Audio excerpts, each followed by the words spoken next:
Good evening, Ghana. You are tuned into Time with Iribadi Ibrahim, and today we have a very important guest and an important discussion. Only some 24 hours ago, Ghana's Supreme Court passed the judgment on the long-standing ethnic conflict situation in Bimbilla in the northern region. Will this put matters to rest? So we broaden the scope of the discussion and look at ethnic conflict and the impact it has on the economy. Stick and stay with us. Let's go for a quick commercial break. When we come back, I introduce my guest. Stay with us.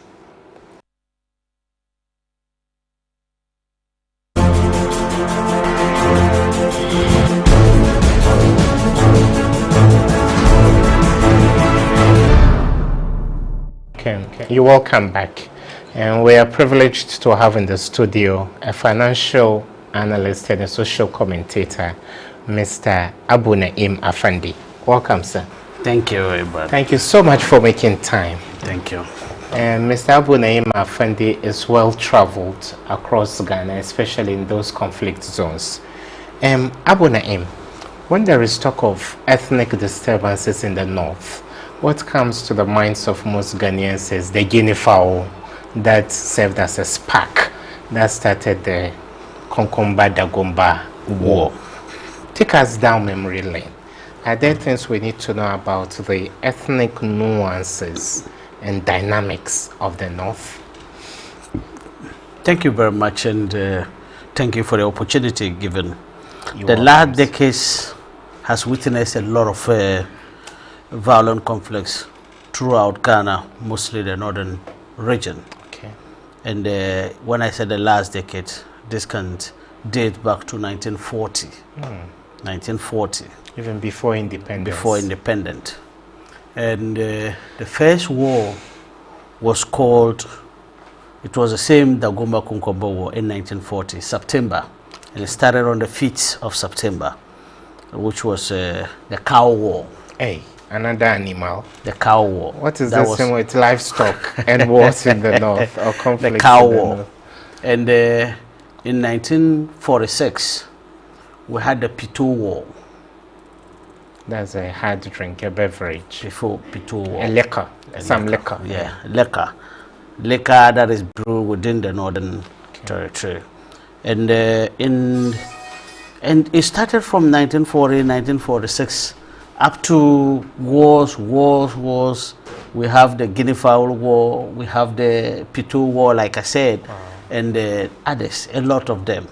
Up to even 1992. There has been wars, constant wars between the late 81 to 1990 to 91, 92 to up to 94. And part of it, the northern region, we have almost 48 speaking languages in the northern region. People don't know that. Up to 48 languages are spoken in the northern region. And people just think that the northern region is only the Gombes and the Gonjes and the Konkombes. But we have almost 48 languages in the northern region. Wow. And I mean, across northern, upper east, upper west. It's not just only northern region. And out of this, we have this conflicts among the tribes within the northern region, and this has also spread for a long time, and that has caused, and that one is not an ethnic conflict, that one is chieftaincy conflicts between even one tribe. Recently in 2002, a lot of us didn't even know there was some kind of disturbances between the Gombes themselves. And 2002, we woke up to hear that there were some disturbances within the Dagbon townships, and especially the Dagbon Paramonse, where the Paramonses and there is Yendi. Okay. And to the extent that the Yana was murdered. Okay. And the Nanu one has also been on the table for a long time, decades. And that one was not that recognized until recently. I can say it's about 10 or 15 years today that has also been engulfed, that area, disturbances have engulfed that area for a long time, and God being so good, I can say without any shred of doubt that yesterday was a remarkable day. Okay. And I think peace would have its bed or the pillow, okay, for people to lay their heads on. Okay. So it is said that Bimbilla is occupied by a branch or a faction of the larger Dagomba kingdom called Nanu, people of the right. People of the right. Can you take us through the history of Dagbon itself? And during the time of Toaje, take us so that we have a proper, appreciation of the contemporary issues. In summary, like you said, I can just say that I am not that historian. But where did you come from? Dagomba people, they came from a whole, or they came from Nigeria? Yes, I'm a Dagomba by tribe, and I am not good. I'm not a historian, though I did history in my secondary school, but I didn't end up being a historian. Okay. But I can give you a brief about both Dagombas came to settle in the northern region. I can remember sometime I was having some discussion with you sometime, which was off air, not today, we are on air. And I told you that Dagbon spread up to even Kumasi. We have a very long relationship with even the Ashantis. If you go to Kumasi today, there's an area called Bantama, you recall.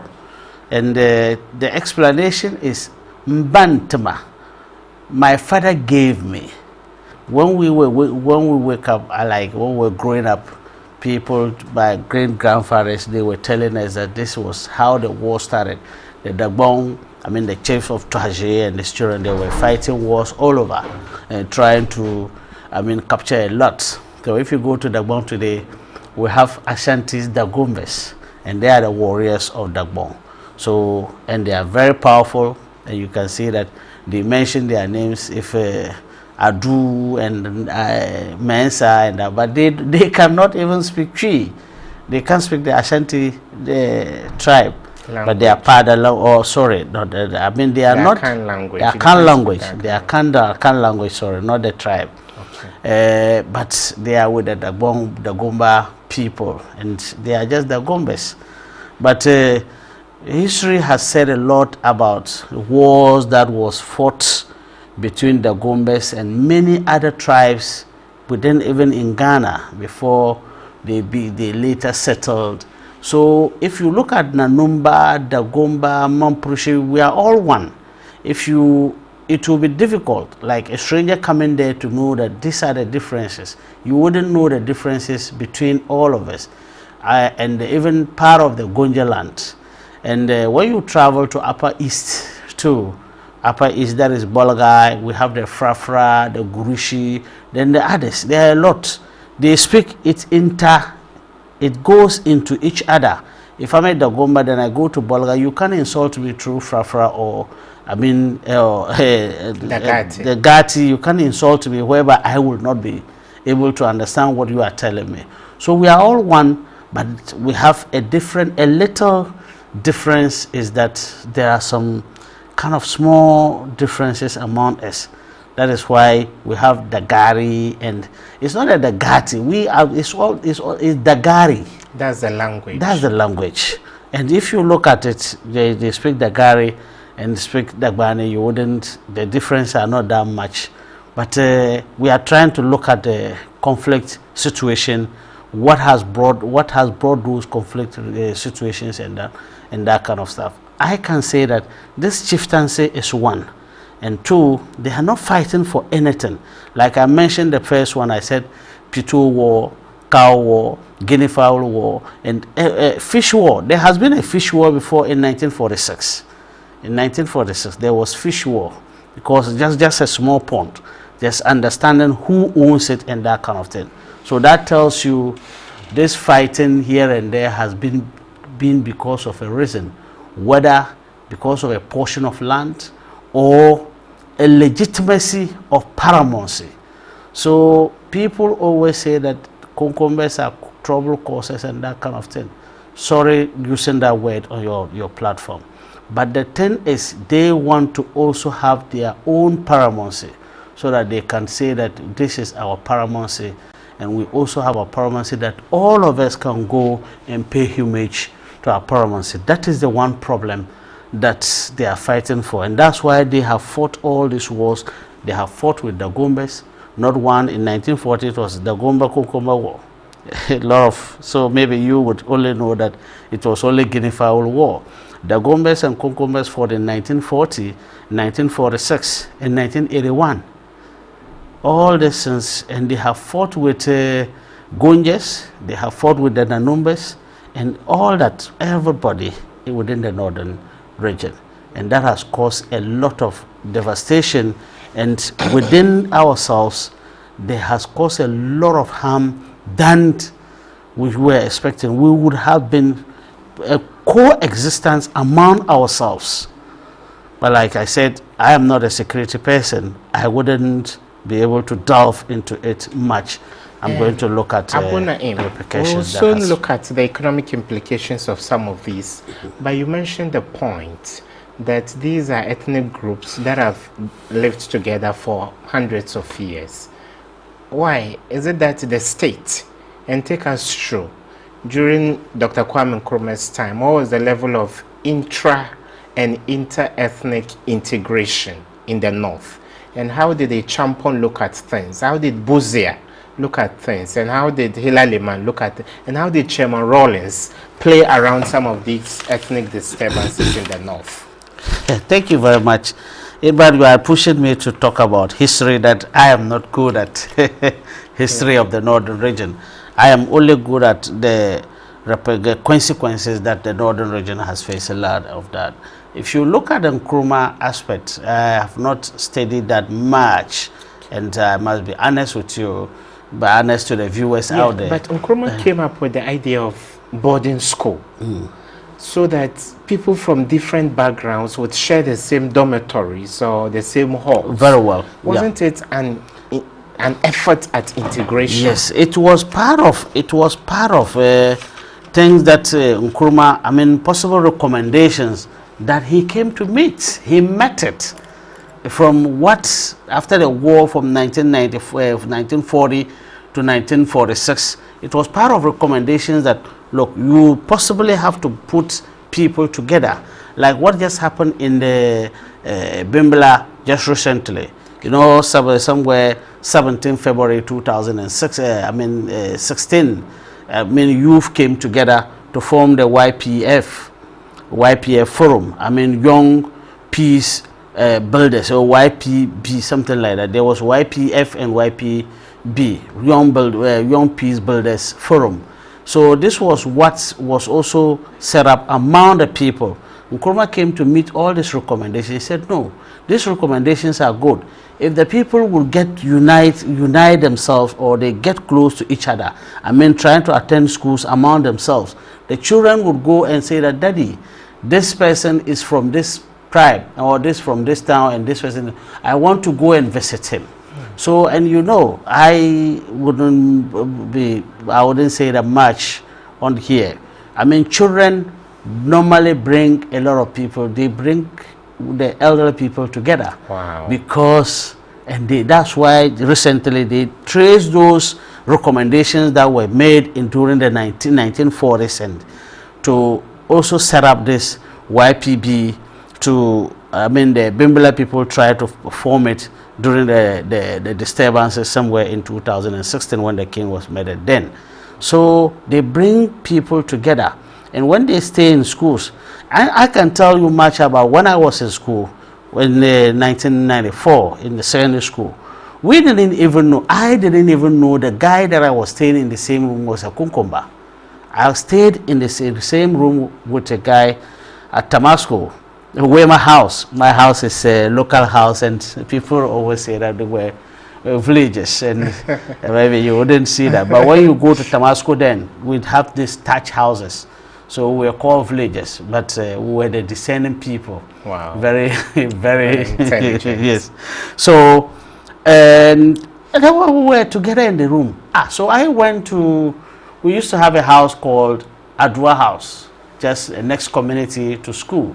So, you know, sometimes you need to also go out there. It wasn't out of campus that you have to go, but people used to go there. So I came and I saw the room like somebody has moved out of the room.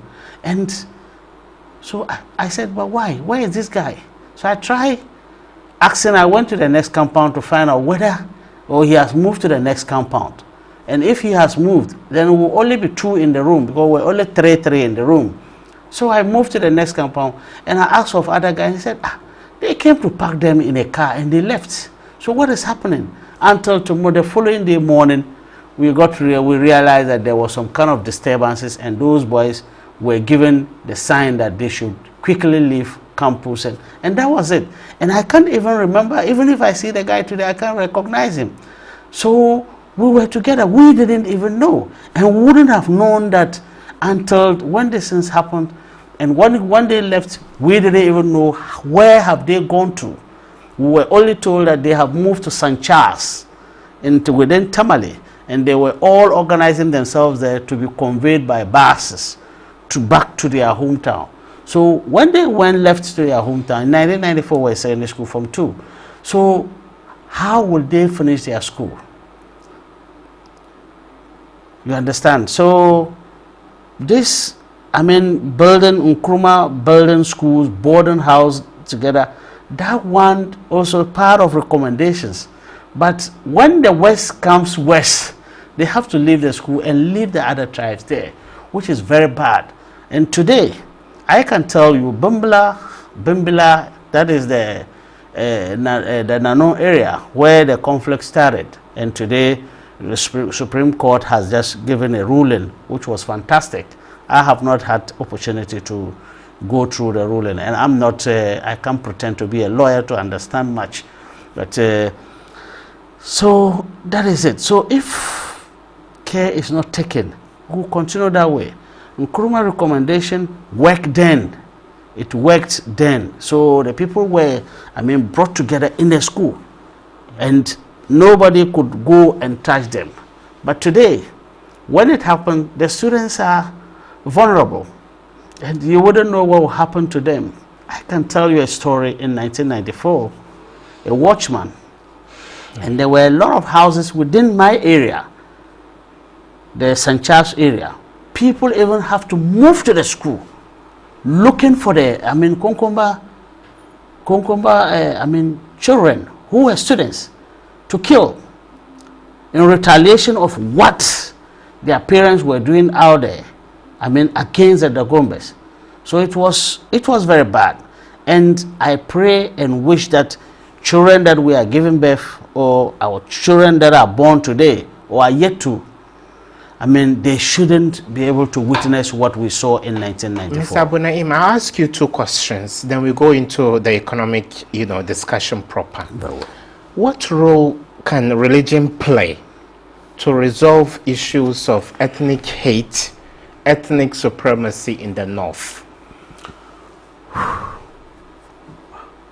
Actually, religion can play a lot of role. But I would look at it in this perspective. I'm a Muslim, and Muslims today in the northern region today, if you tune into any radio station, if you want to listen to Malam Said Abakr, if you want to listen, they will tell you that anytime you have to go through to this station.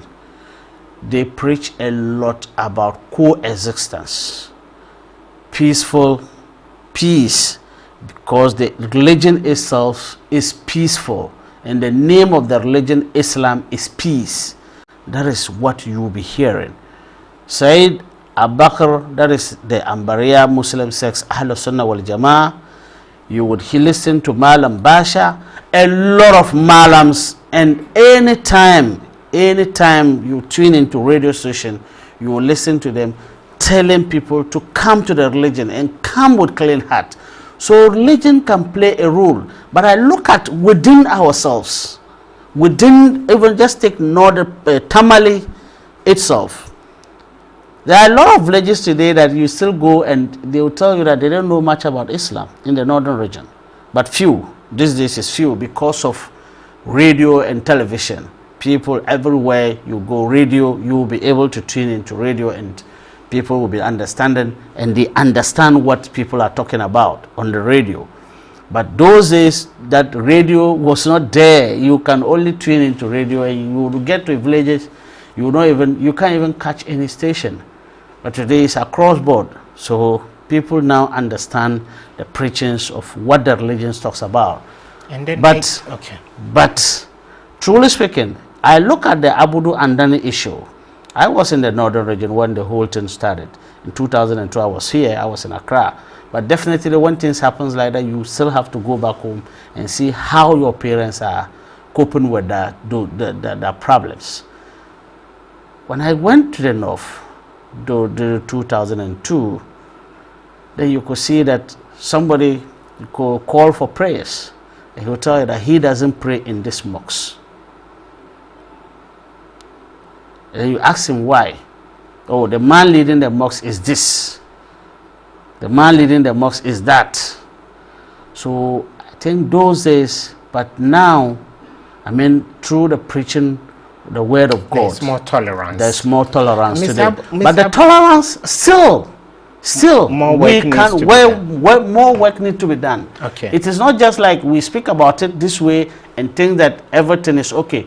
But there is more improvement. A lot of improvement have come, and we still need one a lot final of question on religion. You know, religion is holistic, and stories are told that when you go to the upper regions, northern region, upper east and upper west, you can hardly speak English on the street and not meet someone who can speak. Why? People from the south of Ewe, Akan, and Fanti, and other forms of Equiapem have all traveled to the area. So Christianity is also prevalent in the north, especially the Orthodox churches, Catholicism, Methodism. What kind of role do you think the church can also play? Many concumbents are either animists or Christians. Yeah. So what role? But this time around, if you enter into them seriously, you see that the Catholics are many. Yes. So what role can even the Christian faith play? Religion, both Islam and Christianity can play a very major role in peace and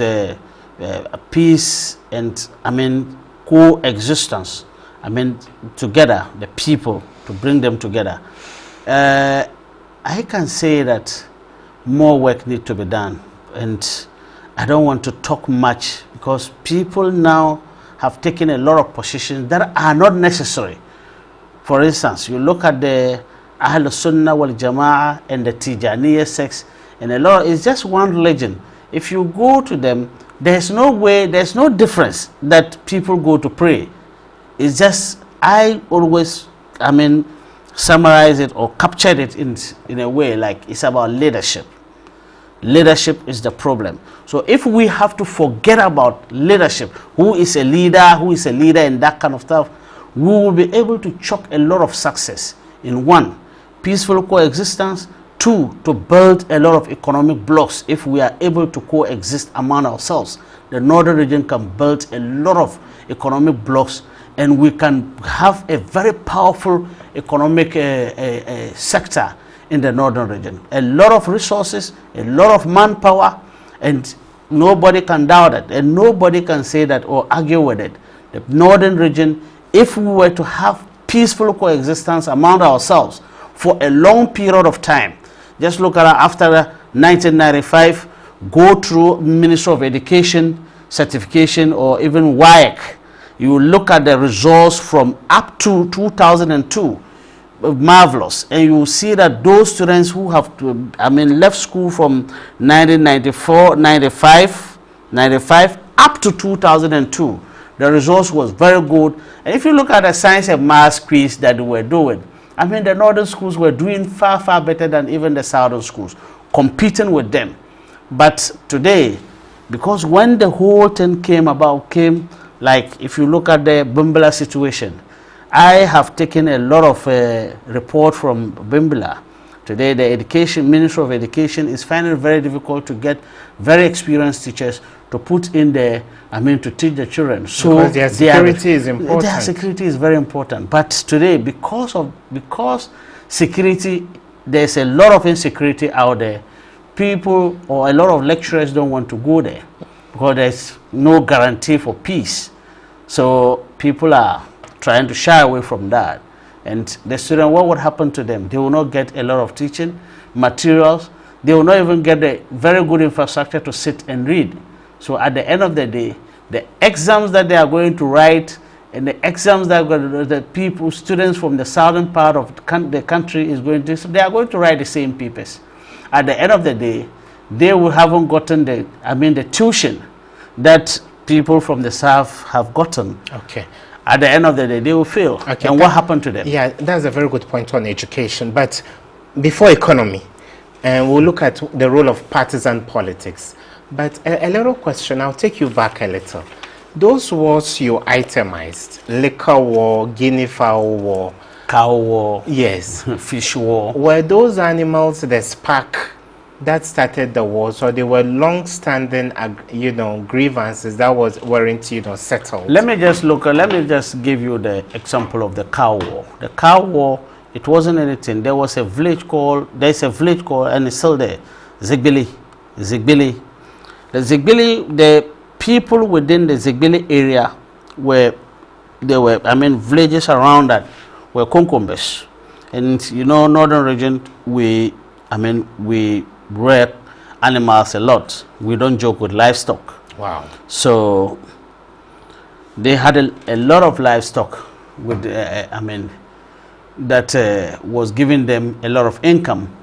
So the Zigbili chief was a Dagomba. So then the people did not know what animal needs some injection. They didn't even know that if you have a livestock, sometimes they would come and inject them so that they will not get a lot of sickness in them. So the Zigbili chief, who was a Dagomba, was contracted by a veterinary officer who was a white man. He informed them that he wanted to inject their animals. So, through the information was just, you would beat gong gong and announce it to the people that this is what. So the white man came, so the Zigbili chief had to go around with them for those injections. So the animals died. A lot of Konkombes lost their livestock because of the injection. And because the animals never had even that, they never had that injections before. So the Zigbili man, the chief who was a Dagomba, was assassinated. They assassinated him. They assassinated him. So the Dagombas also said that no, we will not take it lightly. That brought the conflict. So they christened or named it the cow conflict. The cow conflict. I think that's quite clear. And the fish one was just a pond in a village. So like they were together. So the Konkoba man one day came to see a Dagomba man, catching some fish in the pond. And he said, "What do you want here? We have warned you not to come and catch fish here. So if you catch the fish, make sure that you bring it to us for us to take our part and give you." So the Dagomba man refused and he took the fish away. So the following day he came and met him again, and he was catching fish. So he went and organized their people. Before they could say Jack, he was beaten to death. So beaten to death, that was the end of it. Yes. And the war started again. Yeah, so it means conflict resolution within northern ethnic groups is very weak. It's very, very weak. People don't understand ADR, alternative dispute resolution. So what is the role of the Northern House of Chiefs? The Northern House of Chiefs have been on for a long time. And if not because of them, then the northern region would never know peace. I can tell you that they have done excellent job to make sure that they bring these ethnic groups together. And all the time, if you look at the Bambala case, where did they start? It started from the House of Chiefs. They gave their ruling. It did not go the other people way. They took it and they brought it. So the Abudu Andani too ended in a Supreme Court. Today you will be asking, why can't the Abudu Andani also go to Supreme Court? It has ever been at the Supreme Court. A ruling was given. I have been reading that ruling all the time, but I am not going to talk about it. But this thing, so the House of Chiefs have been given a lot of rulings to to a lot of rulings to those kind of disturbances that has been going on. It's just that people don't want to coexist among themselves, and people don't want to listen. Abu Naim. And I can say that today ruling within the Bimbilla area is a remarkable ruling, and people just have to just respect the paramountcy, so that there will be peace within the Bimbilla area. Abu Naim, I think recently the Chieftaincy Ministry came out with some statistics. In fact, there are more ethnic disturbances or disagreements in the central region than in the northern region. Yeah. So why is it that in the north, disagreements turn into open war, open conflict? And damages. That is something I cannot answer, but I think we have to balm it, because we all want peace, and we have to balm it. I'm from the area, and I cannot pinpoint to tell you that the people just don't listen or they don't respect law. They did, but I can tell you, we still need a lot of education. We still need a lot of education. What peace? And when we come to the economic sector, I will be able to prove it to you. Yeah, I think it's long overdue. Let's go into the, because the Kamina barracks, the Northern Command, look, taxpayers' money, pumping too much money into them just to keep people, let people stop fighting. You understand? A curfew takes a toll. Some of these areas are border towns. There could have been a lot of economic activity. But then, because of these conflicts, so what is the economic toll? If you have some numbers, you can quantify how much the taxpayer is losing, is paying, to keep some of these ethnic groups at bay. I will just give you a summary of today. The Nanumba is assembly. I mean, the Bimbilla township, the assembly within. By now, Savulugu Nantong was used. Savulugu Nantong. Today, Nantong is gone on its own district. And now Savulugu has been upgraded to municipal assembly, or yes, municipality. And I think Bimbilla would have followed suit of that. But because there's a conflict within that area, I mean, I don't know, I have not read across, I have not come across something like maybe it has been upgraded to a level. And I can tell you somewhere, last year, February, the same February, like I was using the February date of setting up the YPB. And I can tell you that even the close of the year, to the close of the year, the budget for Bimbilla Assembly, I mean, they went in deficit, because all that they gave them, because there's no economic activities that is going on whereby the assembly can make money in terms of tolling and in terms of internal generated fund they normally get to support, I mean, what government always give them. That's a district assembly common fund and that kind of stuff. So they were in debt of almost about 800,000+ Ghana cedis. And out of that debt, they use money close to almost 400,000 Ghana cedis. And if you look at district assembly conference, I mean, assembly just received 400,000. 400,000 was spent on only fuel, because every day the security agencies patrol within the area to make sure that peace prevails. So they have to move here and there, and they travel because they change them one after the other. They change them sometimes. So they have to travel to the Tamale, bring new people, or sometimes they have to travel to Sunyani area, bring new people, and send the old people there for them to also go and have their rest. So that have been going through, and within the area itself, they've been patrolling. So fuel alone was almost about 415,000 in their receipts.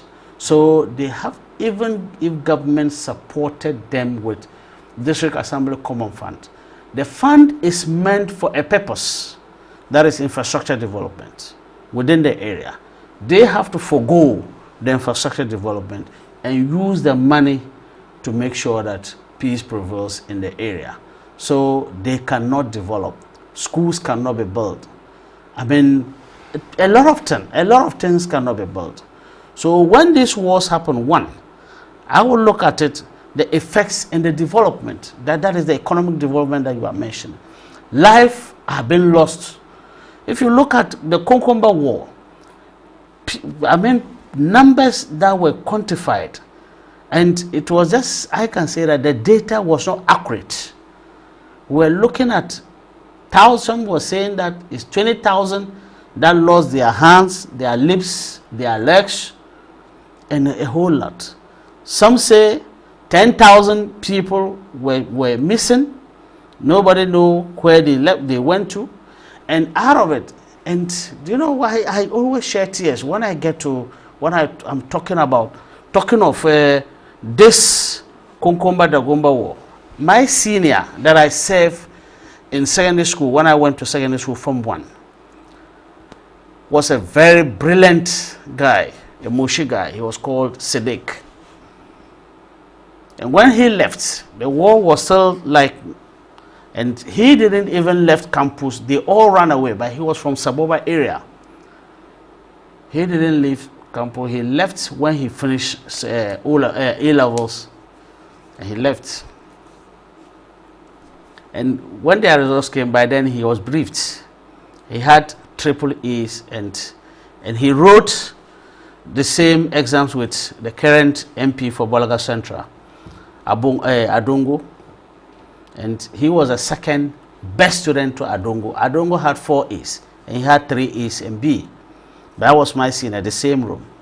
And he left. He left. People thought he was a Konkomba, and they killed him. They killed him? Yes. So there were a lot of people like that. But look at my senior, for instance, who lost his life through that. Maybe today Adongo is here giving us a lot of insights on economy and other things. What about him? He would have also done same. So now we have lost a very brilliant guy. He would have, maybe today, he would have been a minister or even a director somewhere. I mean, serving Mother Ghana. At the end of the day, we lost him. So lives that have been lost, one, we lose a lot of human capital. Yeah. Two, we lose a lot of human who were supposed to be serving the country very well, and at the same time contributing their quota to make sure that Ghana become like the Americans and the Londons and the European countries and that kind of stuff. But we are left behind. So lives that are lost, you cannot bring it or even quantify them as the benefits that Ghana would benefit from those people. So look at the number on in 2016. Yeah. Just with our 2017, within the shortest possible 2 days, 11 people lost their life in Bimbla. And out of the 11 people, we didn't even know were they students, were they teachers, were they masons, were they artisans. We just lose them, and they are gone, and their families will not see them again through what? Somebody's negligence, or because somebody wants to be a leader, and we lost these people. So what happens? People will be sent to court, to jail, and they get sent. Sometimes they get sentences, they don't get, and at the end of the day, what will be the benefit to the family? So this is what we are losing. Two, economic benefits or development. That's something that is going to stop a lot of development. One-time disruption of properties and economic resources. For instance, before when the Bimbla issue started, somebody has a lot of cars that were carrying, yam. You know, the place is a dominated, farming dominated area. Okay. And they produce more yam. And I was looking at some statistics in 2015. Yeah. 2015 we nearly took over from Nigeria in terms of production of yam, because we were exporting almost about 50,000 metric tons of yam, or tubers, yam, I can say metric tons of yam. Yeah. And Nigeria were doing almost about 100,000. Before 2015, Nigeria came down to about 70. We went up to 70. The margin was just some small distance. But the whole thing started, when the whole thing started, those people who were doing the yam farming and that kind of stuff, all of them have to run to Accra. Some have to run through Tamale. Where will they get the land to farm, produce more yam again? So two, people who have cars that were conveying them, some people lost their cars through burning. And you know, northern region, when there are conflicts, we always think of burning properties. And sometimes I don't understand, me myself, sometimes I ask myself, why do you want to burn my property? If there's any conflict. Corn mill, grinding mills here and there. Cattle, the whole livestock. You will be running away with your life. You are not thinking of that. Today, how much are we importing, livestock in the country? Huge monies. Okay, hold on a second. We'll go for a quick commercial break. When we come back, we announce the phone lines. Stick and stay with us.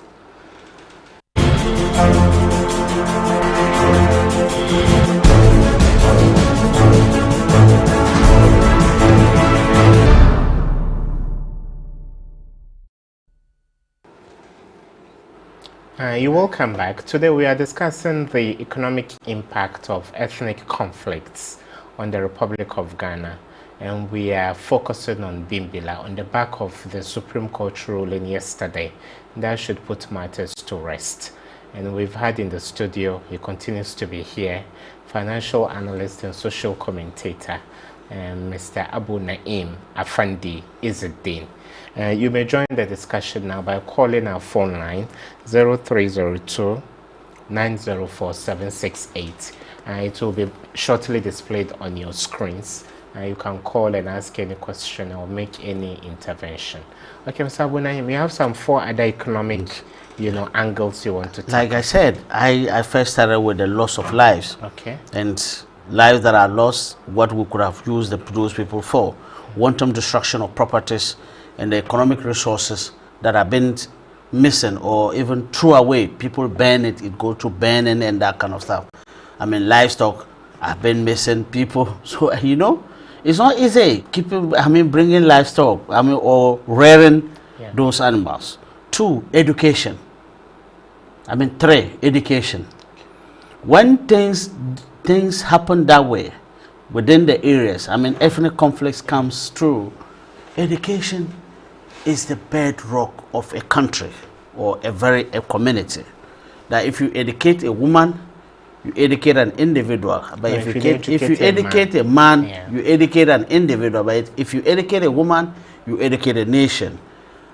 If you go to northern Ghana today and you see the way parents are encouraging their children to go to school, especially girl child, and sorry, can I cut in? Hello, your name and where you calling from? My name is Abdulatif and I'm calling from Tamale. Abdulatif from Tamale. And kindly put off your TV set completely, we can still hear you.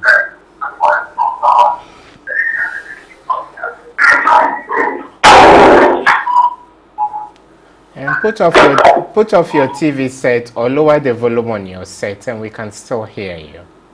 Hello, I hope you can hear me now. Yeah, we can hear you loud and clear. I'm calling from Tamale. Okay, welcome. I'm monitoring the program. Hello? Yeah, we can hear you. Make your point. I'm sorry, hello? You would have to call again. I think you can't hear us clearly. Okay, so you may continue. Yes, education. Now, if government is investing a lot of money in education infrastructure, the jobs have to stop. 2, you cannot get up, because look at the Bimbilla issue. They are in the curfew. Dawn to dusk. Dusk curfew, sorry. Dawn to dusk curfew. 6 to 6. But first, even it was up to from 6 p.m. to 6 a.m. or 6 a.m. to 6 p.m. So how do you go to school? Okay. Children cannot go to school. Okay. So all these people, they still, like I said first, they will lag behind. Okay, there's a caller. Hello, your name and where you calling from? And can you speak up a bit, my lady? I'm calling from Bimbina. Okay, my guy. Your name is what? My name is Musa. I'm calling from Bimbina. Welcome, bro. Thank you. My name is Musa. Yeah, you can make your point. Okay, so I want to, you are asking my brother some questions. Okay. And maybe the way he's presenting it is on the line. But it doesn't answer what you are asking him. When you look at, he said about this, what you call it, the temporary war, uniform, what and what. That's not the explanation. I never explained the Guinea Fowl War, so maybe he's getting me wrong. I was talking of the 1940 war. Uniform war, what and what war. Okay, thank you so much for calling. Hello? Yeah, thank you so much. Your line is a bit bad, so you would have to try again. I think you made your point quite clear when you connected those livestock to this. So you may continue. He is saying Guinea Fowl. I never explained Guinea Fowl. I will just use one. Okay. And that is what history tells us. Okay, you may continue. So I'm looking at the economic, and we have very little time left. So I've looked at the education, like infrastructure, down. People are getting a lot of John Mahama secondary schools. That war, when the problem started within the area, the contractor has run away. They didn't get their own. Then willingness of investors to go into the area. Okay, that's the fifth point that I'm going to talk about. Hello. If investors don't come, what happened? Okay. Hello. Yeah. Good evening. Good evening. Welcome to the show. Thank you. Ivan. Yeah. Hello. My name is Ganim Abdullah. Okay. I'm calling from Abuna State Road, Central Region. Okay. You can make your point. Oh, thank you very much. Sometimes when you hear some people saying, they say that we Muslims will last party, sometimes it hurts a lot. Sometimes I don't feel happy because sometimes when you hear some of them, they like fighting and other things. But I'm praying that they will stop fighting so that they can learn more about education and other things. Thank you so much for your call. And callers, I beg you, when you call, put off your TV set completely and we can still hear you, or lower the volume on your set. Yes. So, like I said, investors are unwilling to go into the area. I recall I even hear getting banks is very difficult. Very difficult. One banks, two people. When banks goes to those areas, people within the area, they will take people within the township for them to work. There's another and the people are not working. Okay. So how do they get their income? Okay. Hello. Hello. Yeah, your name and where you calling from? Good evening. My name is Latif and I'm calling from Kamas. Okay.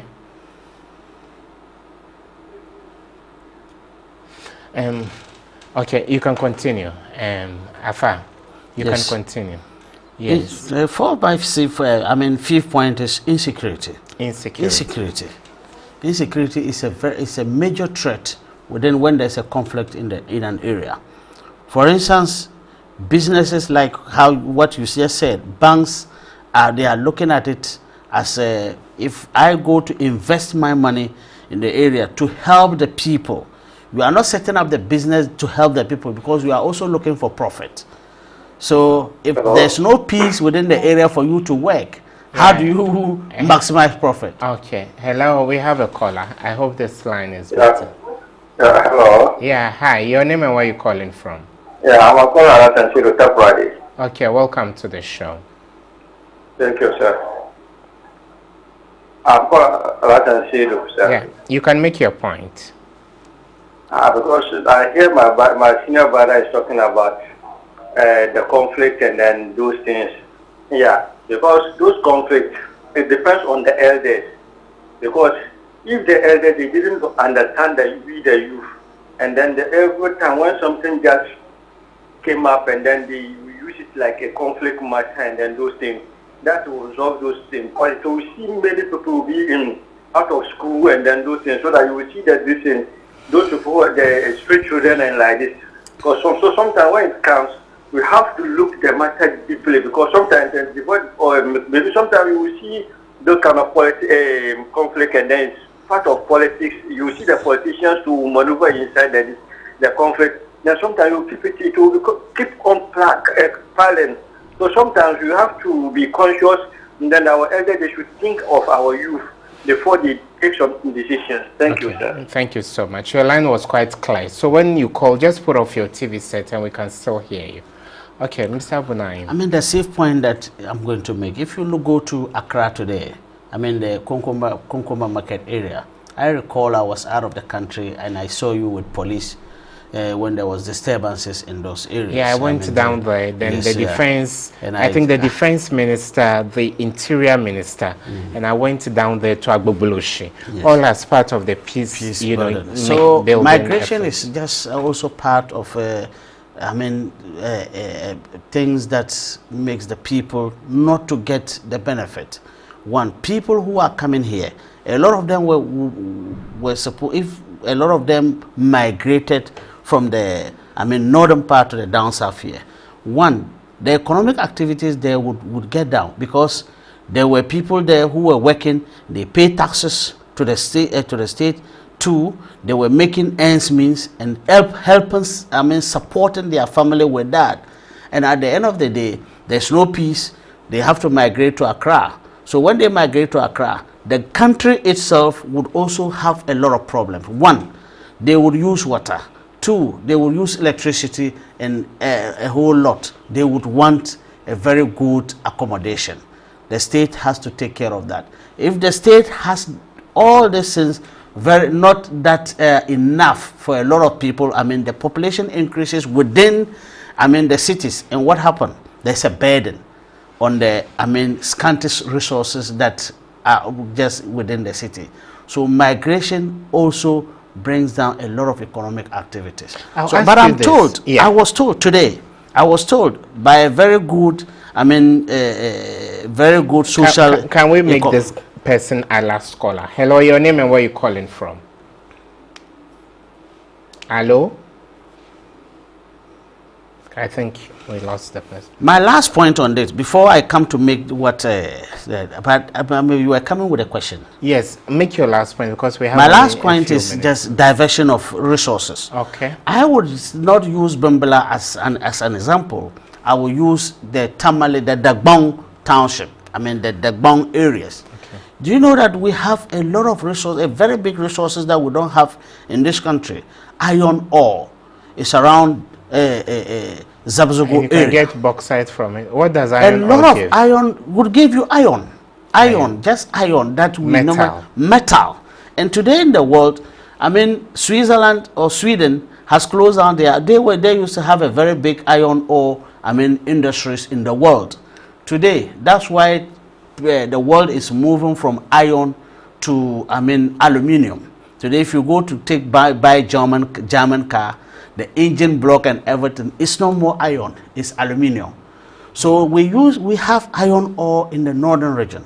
We could have exploited or but people came, Romanians came long time, but because of those conflicts, I mean the 1940s and even the 1946 and the others, they have to abandon their materials and they ran away, they left. So, I mean, there was an investor, I can recall that when Haruna Idrisu was then the trade minister, I was working in hand with him. He had a lot of investors that wanted to go through Zabzogo to do the investment and, I mean, extract the iron ore to make sure that Ghana earns a lot of foreign capital in it, and would have even made name.